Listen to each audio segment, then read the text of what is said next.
Hello students, स्वागत है आपका एक बार फिर से अपने यूट्यूब चैनल D2 पाठशाला पर, जहां हम डिस्कस कर रहे थे कक्षा 6 से लेकर के 10 तक की गणित के बारे में। उसी कड़ी में अपने पास अब जो अपन चैप्टर स्टार्ट करने जा रहे हैं वह है वास्तविक संख्याएं कक्षा 10 में, जो इस बार NCERT का सिलेबस लागू हुआ है। उसमें पहला ही चैप्टर दिया गया अपने पास वास्तविक संख्याओं से संबंधित। इस चैप्टर में हम क्या पढ़ने वाले हैं? परिमेय संख्याओं के गुणों के बारे में, अपरिमेय संख्याओं के गुणों के बारे में, इनकी परिमेयता अपरिमेयता के बारे में हमें पढ़ने वाले हैं। इसके अलावा यूक्लिड विभाजन एल्गोरिथम है, गणित की अंकगणित की आधारभूत प्रमेय है, वो सारी की सारी प्रमेय अपन इस चैप्टर में पढ़ने वाले हैं। इस चैप्टर को स्टार्ट करने से पहले, इसके क्वेश्चन करने से पहले हमें इन वास्तविक संख्याओं के बारे में, परिमेय संख्याओं के बारे में, अपरिमेय संख्याओं के बारे में पता होना चाहिए कि वास्तविक संख्याएं कौन सी होती हैं, काल्पनिक संख्याएं कौन सी होती हैं, परिमेय संख्याएं कौन सी होती हैं और अपरिमेय संख्याएं कौन सी होती हैं। इसी तरह से सम संख्याएं, विषम संख्याएं, सारी की सारी संख्याओं के बारे में हमें पता होना चाहिए कि कौन सी संख्या किस तरह से डिफाइन होती है। तो आइए शुरू करते हैं वास्तविक संख्याएं। अब देखो, जब नंबर से बात की जाती है, संख्याओं की बात की जाती है, ठीक है, तो ये नंबर्स आप दो भागों में डिवाइड कर सकते हो। एक तो अपने होते हैं रियल नंबर्स, मतलब वास्तविक संख्याएं, और दूसरे होते हैं काल्पनिक संख्याएं, इमेजिनरी नंबर। ठीक है, पहला नंबर तो हुआ अपने पास रियल नंबर मतलब वास्तविक संख्याएं, दूसरा हुआ इमेजिनरी नंबर या काल्पनिक संख्याएं। अब अपने पास ये काल्पनिक संख्या अपने सिलेबस में है नहीं, ये सिलेबस में आप पढ़ोगे 11-12 की क्लासों में जाओगे तो वहां आपके पास ये पूरा का पूरा चैप्टर दे रखा है काल्पनिक संख्याओं का आयोटा से संबंधित। वो आप 11-12 में मैथमेटिक्स से सब्जेक्ट चूज करते हो तो वहां आपको पढ़ने को मिलेंगे। अपने सिलेबस में सिर्फ दे रखा है रियल नंबर्स के बारे में। ठीक है, जो चैप्टर का नाम भी है अपने पास वास्तविक संख्याएं अर्थात रियल नंबर्स। ठीक है, इन रियल नंबर्स को अब किन किन भागों में ये रियल नंबर होते क्या है? ये रियल नंबर जो होते हैं ये परिमेय संख्याओं और अपरिमेय संख्याओं का क्या होता है? समुच्चय होता है, समूह होता है। रियल नंबर्स को हम क्या कह सकते हैं? परिमेय और अपरिमेय संख्याओं का समूह है।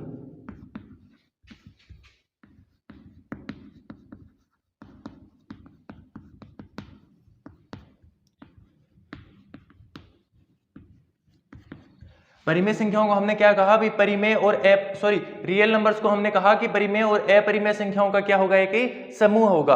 अब आप ये परिमेय और अपरिमेय संख्याएं क्या होती हैं?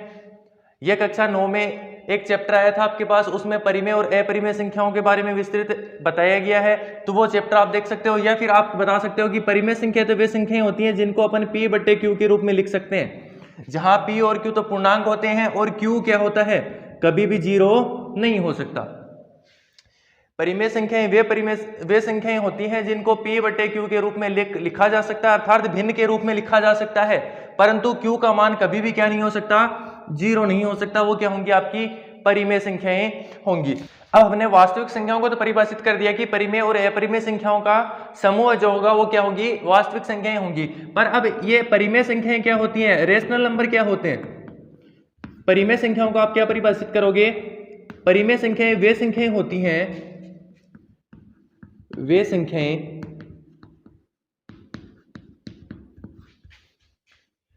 जिनका दशमलव प्रसार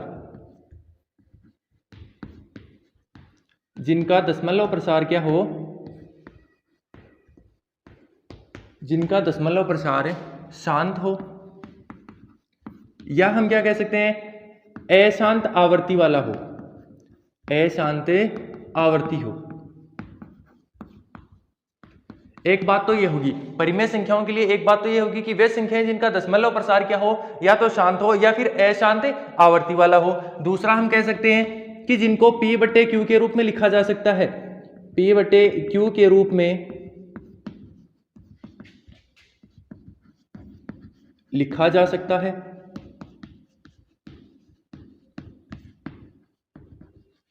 जहां पर क्या होगा? Where Q is not equals to 0, Q कभी भी क्या नहीं होगा? 0 के बराबर नहीं होगा। तो ये बात होगी आपके पास परिमेय संख्याओं की। अब आपको कैसा पता चलेगा कि दशमलव प्रसार इसका शांत है या नहीं है? वे संख्याएं जिनका दशमलव प्रसार शांत होगा उनका हर क्या होगा? उनका हर जो है वो 2 की घात n गुणा 5 की घात m के रूप में होगा। ठीक है, वे संख्याएं जिनका हर 2 की घात n गुणा 5 की घात m के रूप में होगा, वे होंगे अपने पास कौन सी? शांत दशमलव प्रसार वाली। शांत दशमलव प्रसार संख्याएं वे होंगी। शांत दशमलव प्रसार के लिए क्या बात बताई मैंने कि 2 की घात n गुणा 5 की घात m के रूप में उनका क्या होना चाहिए, हर होना चाहिए। जरूरी नहीं कि मल्टीप्लिकेशन में ही हो, सीधा भी हो सकता है, 2 की घात n इंडिविजुअल भी हो सकता है, 5 की घात m इंडिविजुअल भी हो सकता है। जैसे मैं किसी संख्या की बात कर रहा हूं, पिछले एग्जाम्पल हमने दिया था 1/4। अब 1/4 को हम क्या लिख सकते हैं, 1/2 की घात 2। अब 2 की घात n मैंने बताया था, वही है 2 की घात n की जगह मान कुछ भी हो सकता है, 1 2 3 4 5 6 जो भी है, तो यहाँ पर 2 आ रहा है, तो हम इसको कह सकते हैं इसका प्रसार क्या होगा, शांत दशमलव प्रसार होगा। आप इसको चेक भी कर सकते हो, 1 में 4 से डिवाइड करते हो आप, तो आपको मिलता है 0.25, इससे आगे डिवाइड नहीं हो रहा, तो आप क्या कहोगे, ये शांत दशमलव प्रसार वाली संख्याएं। ठीक है, ये तो बात होगी, ये गुण हो गया आपके पास परिमेय संख्याओं की, आपने कक्षा 9 में भी पढ़े हैं, एक बार फिर से आपको रिवाइज करवा दिए। अब अपरिमेय संख्याओं की तरफ बढ़ने से पहले एक शब्द और लिखा था हमने कि अशांत आवर्ती। अशांत आवर्ती दशमलव प्रसार कौन सा होता है, जिनमें एक की या फिर एक से अधिक संख्याओं की आवर्ती होती रहती है। जैसे मैं लिखूं 1/3, ठीक है, अब 1/3 जो है वो 2 की घात हर जो है इसमें वो 2 की घात n गुणा 5 की घात m के रूप में नहीं आ रहा, तो हम कह सकते हैं ये फिर क्या होगा, अशांत दशमलव प्रसार होगा। पर अशांत में भी कौन सा होगा, आवर्ती वाला होगा या अनावर्ती वाला होगा, कि किसी भी संख्या की आवर्ती हो रही है नहीं हो रही है, चेक करने के लिए अपन क्या करेंगे, 1 में 3 से डिवाइड करेंगे, तो ये हमें मिलता जाएगा 0.333। इस तरह से चलता रहेगा, कभी भी रिमाइंडर क्या होगा, शेषफल 0 नहीं प्राप्त होगा। तो हम इसको कहेंगे कि अशांत आवर्ती वाला, क्योंकि इसमें 3 डिजिट जो है इसकी बार बार क्या हो रही है, पुनरावृत्ति हो रही है, इसलिए हम इसको कहेंगे अशांत आवर्ती दशमलव प्रसार। ठीक है, इस प्रकार की संख्याएं भी क्या होंगी, अपनी परिमेय संख्याएं होंगी, क्योंकि अपने जब परिभाषा लिखी थी उसमें यही कहा गया था कि वे संख्याएं जिनका दशमलव प्रसार या तो शांत हो या फिर अशांत कौन सा हो, आवर्ती वाला हो। यहां पर भी आवर्ती हो रही है 3 डिजिट की, इसलिए हम कह सकते हैं कि ये क्या होगी, एक परिमेय संख्याएं होगी। नेक्स्ट है अपरिमेय संख्याएं। अब क्या होगा, अपरिमेय संख्याओं में इनका दशमलव प्रसार जो होगा, इनका दशमलव प्रसार शांत तो होगा नहीं, वो होगा अशांत अनावर्ती, कि किसी शब्द की आवर्ती भी नहीं होगी। जैसे अभी अपन ने एग्जांपल देखा था 1/3 का, उसमें जब 1 में 3 का डिवाइड करें तो 3 डिजिट की बार बार आवर्ती हो रही थी, परंतु अपरिमेय संख्याओं में ऐसा कुछ नहीं होगा। और इनका जो हर है वो 2 की घात n गुणा 5 की घात m के रूप में भी नहीं होगा। जैसे हम इसके एग्जाम्पल देखते हैं, √2 है, √3 है, वे संख्याएं जो पूर्ण वर्ग संख्याएं नहीं होती, वे संख्याएं जो पूर्ण वर्ग संख्याएं नहीं होती, उनका अंडर रूट जब किया जाता है तो वो संख्याएं कौन सी होती हैं आपके पास, अपरिमेय संख्याएं होती है। 2 के बारे में देखते हैं, पूर्ण वर्ग संख्या नहीं है, इसका पूरा अंडर रूट नहीं निकल रहा, ना ही 3 का निकल रहा है। इस तरह की संख्याएं क्या होंगी आपके पास, अपरिमेय संख्याएं होंगी। अब आप कहोगे कि सर √2 और √3 √5 जो है ये अपरिमेय संख्याएं क्यों, परिमेय संख्याएं क्यों नहीं है, कैसे आपको पता चलेगी ये परिमेय संख्याएं या फिर अपरिमेय संख्याएं। अगर आपने अपरिमेय में इनका उदाहरण लिखाया है तो किस बेसिस पे लिखाया है, या फिर क्यों कह सकते हैं कि ये अपरिमेय संख्याएं। तो इनको अपरिमेयता, इनकी अपरिमेयता को सिद्ध करने के लिए हम एक अंकगणित की आधारभूत प्रमेय पढ़ेंगे, अंकगणित की आधारभूत प्रमेय।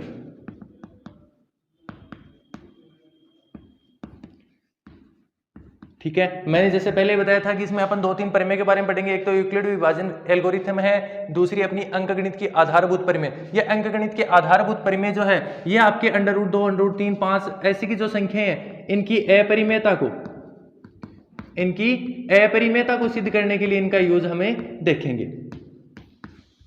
इनकी अपरिमेयता को सिद्ध करने के लिए हम क्या पढ़ेंगे, अंकगणित की आधारभूत प्रमेय पढ़ने वाले हैं। इसके अलावा इसका एक यूज और होता है अंकगणित की आधारभूत प्रमेय का, जो कोई संख्या दी गई है, दी गई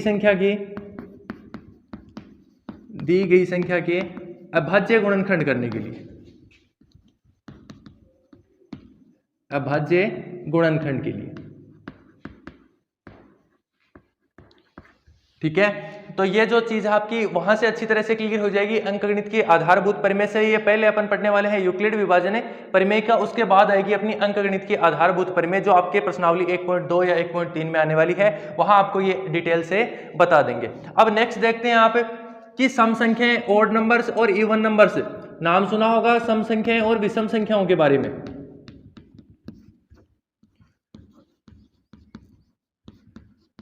अब ये सम संख्याएं क्या होती हैं, विषम संख्याएं क्या होती हैं। अब सम संख्याओं के बारे में आप देखते हो वे संख्याएं जिनके आप गुणनखंड करो तो 2 या 2 से अधिक गुणनखंड मिल जाएं, या फिर आप कहो कि ये जो संख्याएं 2 से पूर्णतः विभाजित होती हैं, 2 से पूर्णतः विभाजित होने वाली संख्याएं वो क्या होंगी आपके पास ही सम संख्याएं होंगी। विषम संख्याएं जो है, जैसे इनके एग्जाम्पल देखते हैं हम सम संख्याओं के, तो 4 हो गया, 8 हो गया, 10 हो गया, 12, इसी तरह से चलते जाते हैं। ठीक है, जो 2 से पूर्णतः विभाजित होती है, 4 है 2 से पूर्णतः विभाजित हो रहा है, 8 भी हो रहा है, 10 भी हो रहा है, 12 भी हो रहा है, इस तरह की संख्याएं क्या होंगी, सारी की सारी सम संख्याएं होंगी। अब देखते हैं विषम संख्याओं के बारे में। विषम संख्याएं क्या होती हैं, जो 2 से पूर्णतः विभाजित नहीं होती, जो 2 से पूर्णतः विभाजित नहीं होती।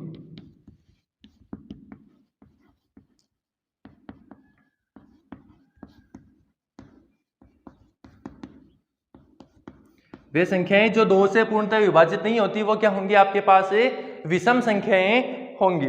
जैसे इनके एग्जाम्पल हम देखें तो 1, 3, 5, 7, 9 जो भी हैं वो सारे के सारे क्या होंगे आपके विषम संख्याओं के एग्जाम्पल होने वाले हैं। ठीक है, 1, 3, 5, 7, 9, 11, 13, 15, 17, वो सारे के सारे क्या होंगे आपके विषम संख्याओं के एग्जाम्पल हो सकेंगे।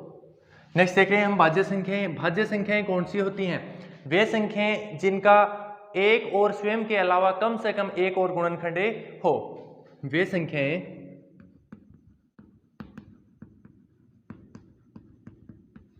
जिनका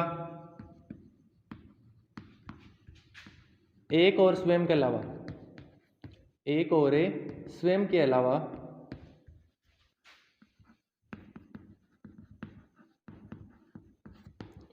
कम से कम एक गुणनखंड और हो, कम से कम एक गुणनखंड और हो।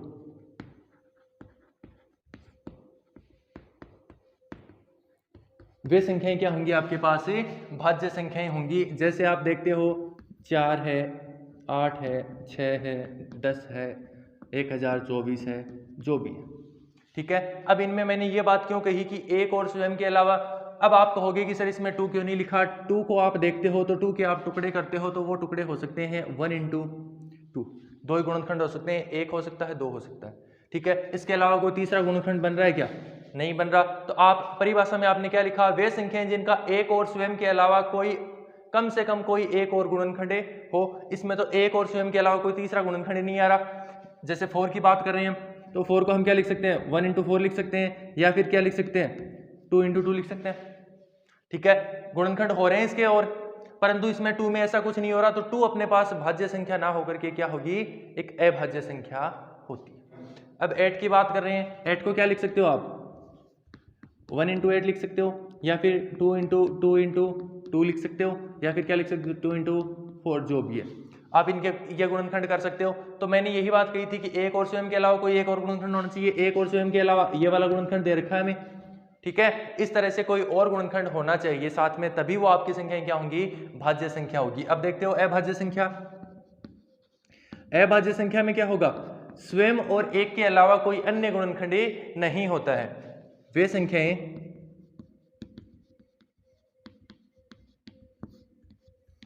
जिनका स्वयं व एक के अलावा कोई और गुणनखंड नहीं होगा, कोई अन्य गुणनखंड नहीं होगा।